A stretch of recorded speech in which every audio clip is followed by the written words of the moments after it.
जनविद्रू news आवाज जनतेचा यामध्ये आपलं सहर्ष स्वागत करत आहोत।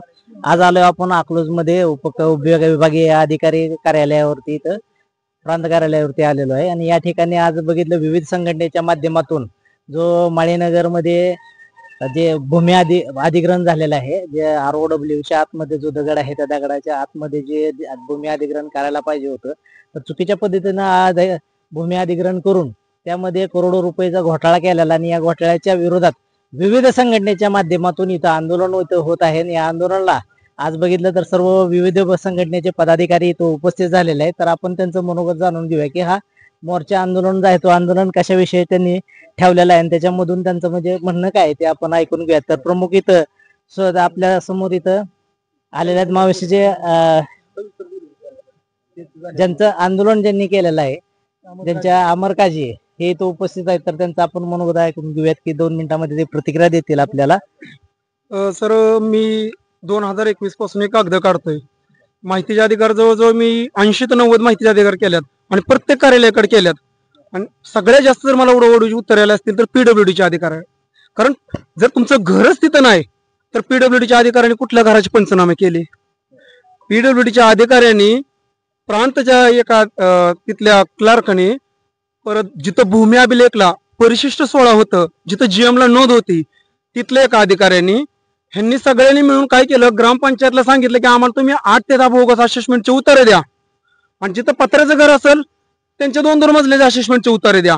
मग असे बोगस असेसमेंटचे उतारे ह्यांनी घेतल्यात आणि बोगस असेसमेंटचे उतारे घेऊन पहिल्याच ह्याच्यावर प्रकाश निंबाळकर 2021 ला यांनी पत्र्याचं शेड बांधलं, त्याच्यावर त्यांनी 10 लाख रुपये घेतले। नंतर त्याच्यावर त्यांच्या मयतीनंतर मग त्यांच्या मयतीनंतर ते वारीस त्यांच्या घरच्यांच्या नावावर गेलं। परत घरच्यांच्या नावावर त्यांचा मुलगा माळीनगर ग्रामपंचायतचा सदस्य आहे। परत त्यांनी का ग्रामसेवकवर काही दबाव घालून असेसमेंटचा बोगस उतारा 2014-15चा काही घेतला असेल ते घेतला असेल।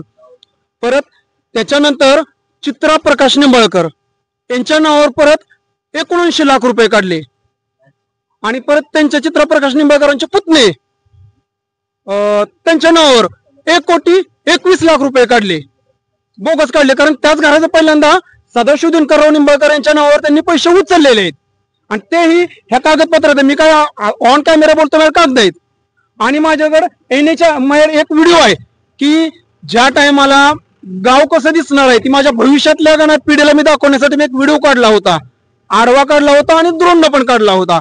तो व्हिडिओ आहे, त्या व्हिडिओ मध्ये ते घर दिसतंय, त्या व्हिडिओ मध्ये ते ROW ची मार्किंग दिसते। प्रांतनं ROW च्या मार्किंगच्या पुढे जरी कुठली गोष्ट बांधली 2017-18 नंतर तर त्याची नोंद ग्रामपंचायतला करून घेऊ नये असं एक पत्र काढलं असेल आणि त्यांनी सांगितलं आम्हाला पत्र काढलं आम्ही तुझ्या घराची नोंद करून घेणार नाही असं काही जणांना सांगितलं घराची नोंद करून घेताना। मग ह्यांचं 2021 ला घर बांधलं, ROW ची मार्किंग 2017-18 झाली, त्याच्यानंतर तुम्ही तिथे पत्र्याचं शेड बांधताय, त्याच्यानंतर तुम्ही वडिलाच्या नावावर 10 लाख रुपये घेताय, परत आईच्या नावावर 79 लाख रुपये घेताय, पहिल्यांदा करोडो रुपये तुम्ही चुलत्याच्या नावावर घेतले, परत त्याच का ह्याच्या बोगस असेसमेंटचे उतारे काढून परत त्याच्यावर 1,21,00,000 रुपये घेतात।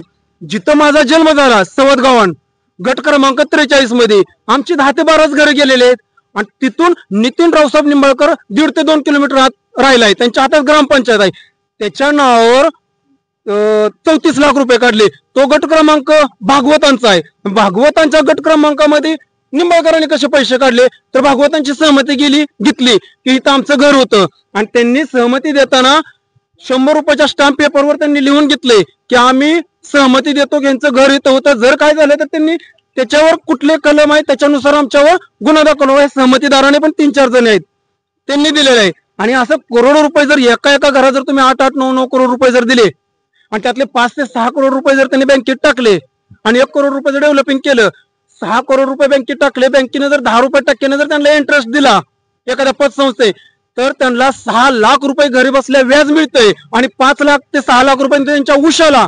मग एखाद्या IPS अधिकाऱ्याला सुद्धा एवढी पगार नसेल, एक अंगठा छाप 10% देऊन किंवा कुठला भ्रष्टाचार करून जर एवढं मोठं साम्राज्य उभं करत असेल आणि एवढे शिक्षण करून IPS अधिकारी जात असतील त्यांना सुद्धा एवढी 6-5 लाख रुपये पगार नसेल तर त्याच्या विरोधात आज आम्ही सर्व पक्षीय ह्या ठिकाणी एकत्र झालेलो आहे।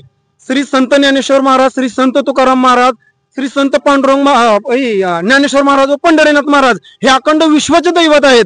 ह्यांच्या नावाखाली जर तुम्ही फ्रॉड करत असाल तर हे कुठं तर थांबलं पाहिजे. आम्ही फडणवीस साहेबापर्यंत सुद्धा जाणार आहे. हे आमचे जे काही कावळे साहेब असतील, आमचे इथं भोसले साहेब, हे सगळे जे आहेत ना आमचे, ह्यांच्या मार्गदर्शनाखाली आम्ही फडणवीस साहेबापर्यंत जाणार आहे. आणि आम्हाला जर जोपर्यंत न्याय मिळत नाही तोपर्यंत आमचं आंदोलन चालूच राहणार आहे. कारण मॅडमला वारंवार सांगितलं, मॅडम हे बोगस आहे, तुम्ही स्पॉट पंचनामे जाऊन करा. मॅडमनं स्पॉट पंचनामे जाऊन केले नाहीत. पीडब्ल्यूडीच्या अधिकाऱ्यांनी किती एका घटकामाग तुम्ही 5 करोड रुपये जर सोडत असाल, असे तोंडले बोंडले ते सराटीपर्यंत किती गटक्रमांक असतील. जवळजवळ आमच्या सवतगाव मध्ये काही जणांची झाडं नाहीत, झाडांना 1 कोटी रुपये घेतल्यात. काही जणांची घरं गेली नाहीत, 1.5 कोटी रुपये घेतल्यात. काही जणांची घरच गेलेली आहेत, त्यांना 60,000 रुपये दिल्यात. आता मला तर 1 मीटर बाय 2 मीटरचं माझं घर धरलंय. 3 फूट बाय 7 फुटाचं जगात कुठंच घर नसतं. मग मी माझे पंचनामे काढले, त्या पंचनाम्यात मला आढळून आलं.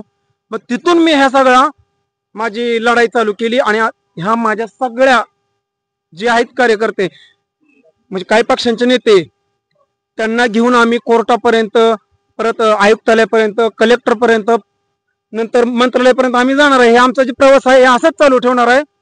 जय हिंद, जय महाराष्ट्र, जय भीम. आता आपण बघितलं की अमर काजी यांनी आपल्याला प्रतिक्रिया दिलेल्या आहेत. त्यानंतर आपल्याकडे इथं विविध संघटनेच्या माध्यमातून जे उपस्थित राहिलेले आहेत, मावसेचे राष्ट्रीय अध्यक्ष माननीय मावसेचे महाराष्ट्राचे कार्यकारी सदस्य अध्यक्ष अनिल साठे हे आपल्याला इथं प्रतिक्रिया देतील. तर आपण 2 मिनिटांमध्ये त्यांची प्रतिक्रिया ऐकून घेऊयात.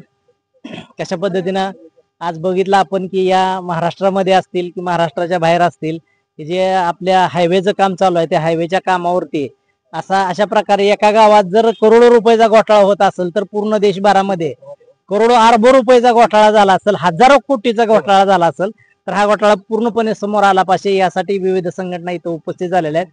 तर मावशीच्या आपल्या समोर प्रतिनिधी आहेत, तर ते आपले मनोगत व्यक्त करतील. अनिल साठे. नमस्ते, मी अनिल साठे, महाराष्ट्र विकास सेना पक्ष प्रदेश सचिव. अकलूज मध्ये 7 तारखेला आम्ही एकूण 17 दिवस ह्याच माळीनगर सवतगाव भूसंपादनाच्या संदर्भात धरणे आंदोलन केलं होतं. आणि ह्या आंदोलनाच्या माध्यमातून या संपादनामध्ये जो भ्रष्टाचार, अनियमितता झालेली आहे, त्या सर्वांचा शोध घेऊन संबंधितावर कारवाई करण्यात यावी, या मागणीसाठी महाराष्ट्र विकास सेना पक्षच्या वतीने आम्ही आंदोलन केलं.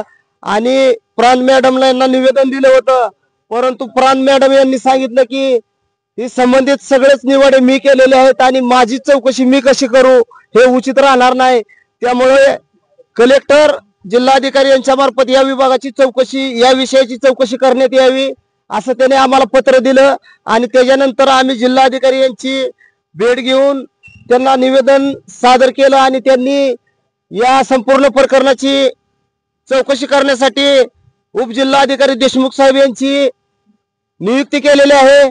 आणि या चौकशीच्या संदर्भात जे बी काही पुरावे आता उपलब्ध आहेत, ते सर्व पुरावे आम्ही त्यांना सादर करणार आहोत. सर्वच पक्षाच्या वतीने पदाधिकारी, कार्यकर्ते या ठिकाणी उपस्थित आहेत.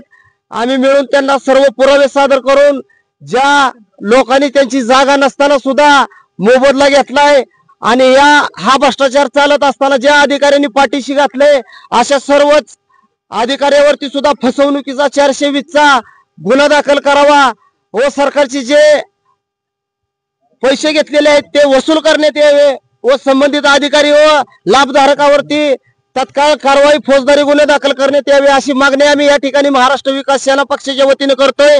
तसेच या पालखी मार्गामध्ये ज्या लोकांचे घर पाडलेत परंतु त्यांचे व्हॅल्युएशन कमी केले आणि त्यांना मोबदला कमी दिला, अशा सुद्धा लोकांना या ठिकाणी न्याय मिळवून देण्यासाठी सर्व पक्षीय तसेच महाराष्ट्र विकास सेना पक्षाच्या वतीने सुद्धा आम्ही पाठपुरावा करतोय.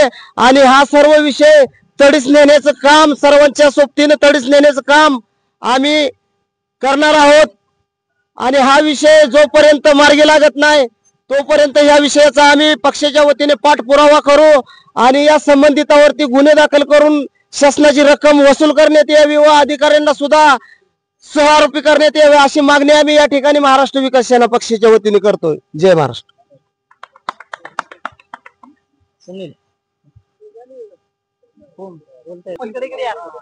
गर्व करा की हो, या सर, निमी इकडे या, हो, निमी इकडे या. कोणाला कोणी सुद्धा काय सुद्धा कोण करत नाही. या इकडे. कायद्याचं राज्य आहे. या इकडे देऊन आपण सुद्धा या इकडे. या पुढे या. कॅमेरामॅन सुनील चव्हाण सहित मी रिपोर्टर संजय शिंदे आपल्या सर्वांचं सहर्ष स्वागत करत आहे. मी चॅनलला फॉलो करा, लाईक करा, सबस्क्राईब करा, शेअर करायला विसरू नका, बेल आयकॉन दाबा मित्रांनो. जय हिंद, जय भारत. फॉलो करत राहा, बघत राहा.